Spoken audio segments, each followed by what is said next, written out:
एक गांव में नीरज नामक एक सुंदर बालक था। वो अपने पिताजी, विमाता और उनके 2 बेटियों के साथ रहता था। उनके नाम थे रम्या और चित्रा। उसकी विमाता और उनके बेटियां नीरज की ओर बहुत कठोर रहते थे। घर के सारे काम उनकी बेटियों से नहीं बल्कि नीरज से करवाती थी। नीरज, कहाँ हो तुम? सुबह मेरे लिए उठने के बाद चाय लाना भूल गए क्या? ऐसे बिस्तर पे लेटे हुए चिल्लाती है जब नीरज चाय लेके आता है। नीरज, मैंने तुमसे मेरे कपड़ों की इस्त्री करने के लिए कहा था, तुमने किया?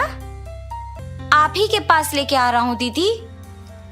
सुबह उठ के सारे काम करने पर नीरज थक के सो जाता था।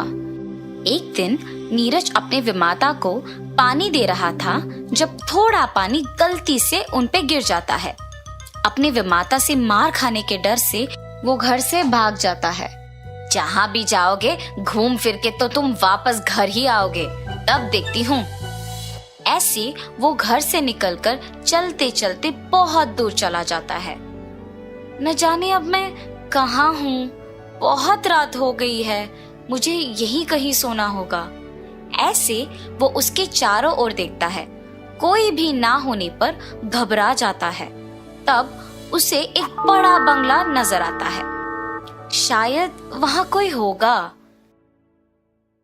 ऐसे सोचकर वो बंगला के अंदर जाता है। बंगला अंदर से बहुत पुराना था और सारे सामान इधर उधर बिखरे हुए थे। कोई है? ऐसे आशा में चिल्लाता है कि कोई दिख जाए और घर में पुरानी चीजें होने के कारण इधर उधर देखता है। तब उसे उन चीजों में एक चमकता हुआ कुछ दिखाई देता है। यहाँ के सारे वस्तुओं पे धूल है, मगर ये क्या है जो चमक रहा है? ऐसे नीचे पड़े हुए उस चमकते हुए वस्तु को उठा के उसे साफ करता है और तब देखता है कि वो एक आईना है। साफ करने के बाद वो एकदम नया दिखता है। ये चीज तो टूटा भी नहीं है और मेरे साफ करने पर नया दिख रहा है। मैं अगर नीचे भी गिर गई तो भी नहीं टूटूंगी। तुम बात भी करते हो? हाँ, मैं बात कर सकती हूँ। तुम नीचे गिरने पर भी क्यों नहीं टूटोगी? मैं नहीं टूटूंगी, और अगर टूट भी गई तो मुझ में सारे टुकड़ों को संलग्न करने की शक्ति है। तुम्हारी विमाता के हाथ मार खाने के डर से तुम भाग के बाहर आए हो ना? हाँ, तुम्हें कैसे पता?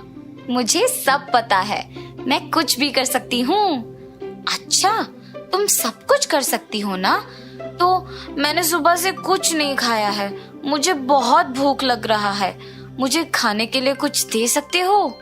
जरूर, मुझे देखकर तुम्हारा मनपसंद खाना को मांगो। नीरज जैसे ही आईने को देख के अपना मनपसंद खाना मांगता है, वो उसके सामने प्रत्यक्ष होता है और वो आश्चर्यचकित रह जाता है। तुम सच में कुछ भी कर सकते हो, तुम जादुई आईना हो। उसका मनपसंद खाना उसको मिलते देख नीरज सब भूल जाता है और खाके वही आराम से सो जाता है। अगली सुबह अपने विमाता की आवाज सुनाई पड़ने पर उठ जाता है। अपने कमरे में रहते देख वो दंग रह जाता है। कल रात तो मैं बंगले में सोया था, यहाँ कैसे आ पहुंचा? तुम्हें यहाँ मैं लाई।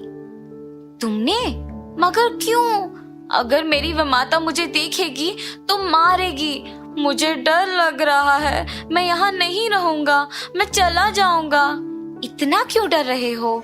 क्या तुम्हारी विमाता अच्छी नहीं है? मेरी विमाता बहुत अच्छी है, पर उनको मैं पसंद नहीं हूँ। अगर वो मुझे पसंद करती तो मेरी बहुत अच्छी देखभाल करती।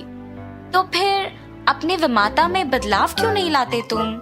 मैं उनसे कैसे कहूँ कि मुझसे अच्छे से पेश आए? मैं तुम्हारी मदद करती हूँ, तुम डरो मत। तुम्हारे बहनें स्कूल के लिए तैयार हो रही हैं। तुम नहीं जाओगे? मुझे बहनों के साथ स्कूल जाना बहुत पसंद है, पर मेरे लिए कपड़े और पुस्तकें खरीदना पड़ेगा, इसीलिए मेरी विमाता मुझे नहीं भेजती है। तुम कुछ भी कर सकते हो ना, मुझे कपड़े और पुस्तकें दिला दो। नीरज आईना में देखकर जब ये कहता है तो तुरंत वो प्रत्यक्ष हो जाते हैं। मैं भी बहनों के स्कूल जाने से पहले सारा काम खत्म करके उनके ही साथ स्कूल चले जाऊंगा। तब उसकी विमाता उसे घर के काम करते हुए देखती है। मैं वैसे भी अकेले ये सब काम नहीं कर पा रही हूँ। अगर मैं नीरज को डांटूंगी तो वो वापस भाग जाएगा और मुझे काम अकेले करना पड़ेगा। ऐसे सोचकर नीरज को देखने पर भी वो कुछ नहीं कहती है। नीरज स्कूल जाने की उत्साह में अपने विमाता के बारे में भूल जाता है। काम जल्दी खत्म करके यूनिफॉर्म पहन के अपने बहनों के साथ वो भी स्कूल के लिए निकल जाता है। नीरज को अपनी बेटियों के साथ साथ स्कूल चले जाना उसकी विमाता देखती है। नीरज ने सारा काम बहुत जल्दी कर लिया और आज स्कूल भी चला गया। उसको नए कपड़े कहाँ से मिले? ये बात मुझे उसके स्कूल से आने के बाद पूछना होगा। और उसके स्कूल से आने वक्त तक इंतजार करती है। नीरज के स्कूल से आने के बाद मुझे उससे प्यार भरी बातें करके उसको पूछना होगा कि उसके नए कपड़े खरीदने के पैसे कहाँ से मिले। इतने में नीरज उसके बहनों के साथ स्कूल से वापस आता है।